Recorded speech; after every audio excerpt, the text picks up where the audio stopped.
भी थी, इस बार भाजपा ने उम्मीदवार बनाया। पहली प्रक्रिया आपकी उम्मीदवारी मिलने के बाद भारतीय जनता पार्टी।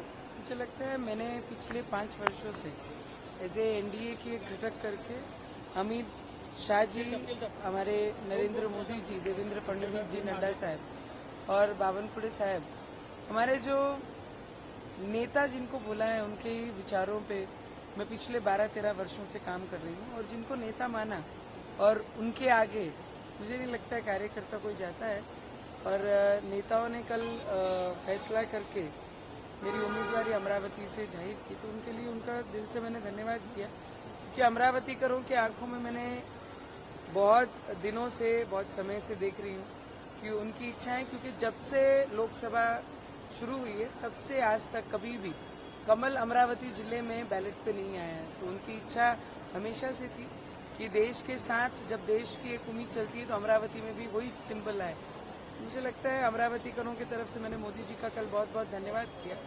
कल रात में अर्जेंट में पहले सीट डिक्लेयर होती है और फिर जाके प्रवेश करते हैं। और आज मैं देवेंद्र जी को मिलने आई हूँ, दादा को हमारे, तो यहाँ से मैं दिल्ली जाऊँगी। स्थानीय स्तर पर जो भाजपा के सहयोगी दल हैं उनका विरोध भी देखने को मिल रहा है। वो नाराज है, आपको टिकट मिल गया, उनके नहीं, या उनके मुझे लगता है रवि जी भी एक एनडीए के घटक करके 2014 से देवेंद्र जी के साथ थे।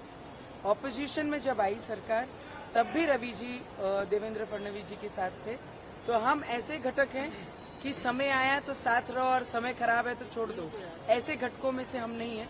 पर फिर भी मैंने सभी को विनती की, क्योंकि सभी हमसे बहुत ज्यादा सीनियर है, तो मैंने एक उम्मीदवार करके और एक बहुत जूनियर उम्मीदवार करके मैंने सभी को हाथ जोड़ के विनती भी की कि मोदी जी के जो सपना है देश में अब की बार 400 पार और 400 में एक अमरावती हो, इसके लिए जितने भी एनडीए के घटक है वो मोदी जी के सपने के लिए और अमरावती के विकास के लिए सब एकजुट होकर एक मंच पे आकर एक साथ काम करें। अमरावती में 2 नारे गूंज रहे हैं। एक ये गूंज रहा है कि एक बार दिल से नवनीत राणा फिर से, और दूसरा भी नारा ये भी गूंज रहा है कि मोदी तुझसे बैर नहीं, नवनीत राणा की खैर नहीं। मुझे लगता है जब तक मतदार नहीं ठहराते क्या करना है, क्योंकि पिछले 5 वर्षों से नहीं 12-13 वर्षों से मैं जनता के बीच हूँ और जनता के लिए काम कर रही हूँ।